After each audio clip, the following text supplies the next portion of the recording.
What's up everyone, River here, and I am here with the team builder of week 9 of a PTL against Brett-Aviv and Macargo Brett-Aviv. Before we do that, however, I want to give a quick rundown of the current standings in the league, because so far I've basically been doing a week by week rundown, not even a rundown, just showing off the team builders and the games, and at this point it might be unclear where I stand compared to the rest of the league. So that's what I want to do real quick here. I will leave a timestamp to the actual team builder, but I figured because we're halfway over the season, I may as well show what's up. So without further ado, here are the current standings as of week 8 of the league. This league having 15 weeks, everybody faces each other once, so I would argue, so this is pretty much just halfway through. Currently, I reside at the 5th spot right here, just barely in the spot to promote to Division 2, and with that, that is a pretty solid spot. At 5-3, one of the highest differentials in the team, not even the highest of the league, but more like relatively high differential, considering I am plus 12 with 5-3, compared it to 6-2 teams having 16 and plus 13 and plus 8 differential. Point being is my differential for my win-loss ratio pretty darn good, and with that we are currently, if the league would end right now, we would be promoted. I'd like to note Grand Prairie Greninjas has recently been replaced. Team name's probably also going to change. That's why they haven't played their week 8 yet as of the time of this recording. So with that, the most notable thing right now is how the rest of the schedule is looking. Currently, out of the top 6, everybody faces each other at least, like, every single team faces another top 6 team 3 more times. The exceptions being Golden City Gardevoirs, who has to face 4 out of the 5 others, and yours truly having to face 2 of the 5 others, being the Golden City Gardevoirs, and I believe the Sacramento Centuries, that's it, yeah. However, neither of those are Brett-Aviv, which we're going to focus on today. So we're gonna get over to the team builder, week 9, and the layout. On your right, you're gonna have our teams, and his team is pretty solid. It is almost what I would call a team that I would draft, because Pokemon like Megalopunny are exactly up my alley. I really would enjoy his team, but it's not my team, it's a team I have to prep for, and the matchup is frankly not looking great. However, I do have some confidence in this, and I need to get back at Brett for beating me at the UPA earlier this season. So how are we going to do that? Rock Polish Tyranitar. Rock Polish Tyranitar is barely fast enough to outspeed max speed Megalopunny, even though I'm predicting him to run a element set with 76 X's, like excessive EVs, max attack, and then enough speed to outspeed, what was it again? Not a hell ago, it was something slightly faster on my team. Ninetales, obviously, Ninetales. However, I do not want to take the risk that he for some reason is running some extra speed, so I'm just running enough speed on Tyranitar to outspeed max speed Megalopunny. The only weakness about this set is the fact that I'm not rocking Crunch, which could be a problem if he brings Uxie. However, I felt that Earthquake was more useful just in case he does not have Magnet Rise on the Klefki, because the Klefki is a real nuisance. It's coming. Like, if there's one thing that has been the highlight of Brett's season so far, it's his immaculate usage of Megalopunny and Klefki. And I think both of them don't have bad matchups here, so I'm expecting both of them to show up. Hence, I need to prepare for them, and Klefki is suffering from some severe 4 moveslot syndrome here, as he has over 2 over 8 moves that he could viably use in this matchup. So him not bringing it, or actually bringing Magnet Rise, is up in the air for me, and in case he doesn't, this will allow me to OHKO it with ease. If he does bring it, well, that's a waste of turn, but at that point, I can still try to Rock Slide flinch him, I still have Superpower, which is relatively hard, which is mainly there for Megalopunny, obviously, and Weakness Policy, not that hard to trigger. Obviously, I can't go into Megalopunny, but the likes of Klefki and a couple of other of his Pokemon are likely, or should at the very least, have super effective coverage or stab for Tyranitar, which, for the most part, it should be able to live.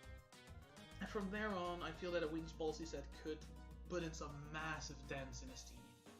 Next up, a set I'm feeling least comfortable about, but I still think it's a decent bring. It is an offensive Nihilego with Black Sludge, and it's just there as a support. Magic Coat is there in case I'm up in that 1v1 versus Klefki and I feel like he's going to be a spike set, or if he tries to status a switch in, if I don't feel confident in switching to Tapu Fini, basically. Power Gem hits most of his team, Klefki being one of the 2 exceptions I want to say. In Power Ice, Salt coverage here, and Toxic Spikes, just in case I feel I need it, like if Tapu Fini goes down early, or if I think I need to poison a specific Pokemon that I can force to come in before I have to rotate in Tapu Fini. It's one of those sets that I'm not confident about, but I feel like it can be part of the glue, because obviously Nihilego, especially defensive, very solid, could switch in a couple of things. I don't think it's a bad bring, I don't think it's my best bring, but in this matchup, there are no real best brings. Next up, we'll mean by dedicated Megalopody answer in Gliscod. Gliscod is EV'd not very defensively on the physical side, even though, like I said, it is my main answer to a physical attacker. Let's be real, special opponent is another thing. But why this low investment in that case? It's quite simple, really. With these investments, it is calculated to live any combination of 2 attacks from Megalopony, eat his Figgy Berry, not have emergency exit activate, and be able to knock it out with a combination of Brick Break and Aqua Jet. The special defense investment is just leftover EVs, because if I run even more HP, I could have my berry not procced by a combination of, for example, Drain Punch and Return, whereas this gets procced on a combination of Double Return, High Jump Kick Return, and Power Punch Return. If he goes for substitutes, that could be more annoying. I'd have to calc for that on the spot, but worst case scenario, I'll go for an Aqua Jet to simply break the sub, and in that case I will get a Tapu Fini or a Lucha switch in, from which I can go from there. Toxic's there more as a filler move. I feel like Hazard Stalling when I was building this team, Hazard Stalling, Status Stalling, Toxic Stalling might be a decent play. It wouldn't be as much stalling because my team is, let's be honest, it's offensive attack. But it could give me that chip needed for either Tyranitar or my other Pokemon to get those kills in. Next up is a Air Balloon Chandelure. This is so that Miltank doesn't hard counter it with Subtoxic Dual Stab. Toxic again for the likes of Miltank and I believe the Kyurem. Like I'm not even certain if he has Kyurem at this point, but I'm pretty sure he does. Point being is it can be very useful to just stall out. Yeah, wait, he does have Kyurem. But it gives Kyurem Fire Blast as a 2 KO unless he's actually Spadef. But it's just there to get that important chip, to whittle down some of those walls. And yeah, sure, Klefki can't get poisoned, but Klefki can't handle a Chandelure. If I see a Klefki stay in on this thing, I'll be extremely surprised. Because, as I said, I think Klefki is important in this matchup. I think it's a good matchup here. I don't think he's willing to sack it just for the sake of statusing a Chandelure. Especially with me, I don't bring it often. I'm not very good at using it. I don't think he should fear it as much. Speed's there for what was it again? Uninvested Kyurem? No, it was something else. It was a base 100 uninvested, I believe. It might be Kyurem actually. Point being, it's there to outspeed his slower mons or faster mons that are uninvested speed. Next up will be the wall that will not be a wall this week in Tapu Fini, running a Choice Scarf set, once again to outspeed a lot of things. It should outspeed the Megalopony set that I'm expecting. And I need it mainly for Defog, as I feel that Rocks could be very annoying for this team. It will prevent my Golisopod from being that dedicated Megalopony answer, and Dual Stab just hit most of the team. I believe he only has one Pokemon that can switch to both, and I have Nature's Madness. So it's a very straightforward set. I believe I've brought Scarf before. I think it's very solid. It's something that people don't tend to scout for, especially with a Hawlucha on my team, where they just simply expect Hawlucha to be, for Fini to be set up for Hawlucha. Which reminds me, I did not nickname two of my Pokemon, which will bring me to my final Pokemon, Hawlucha. Halicha is a very simple set. It's Sword Stats Dual Stab, nothing special here. With the Unburden boost, it will outspeed his entire team. I believe it will even outspeed most of Scoffus. And I didn't need a third move. I didn't need Sub, I didn't need Encore, I didn't need extra coverage.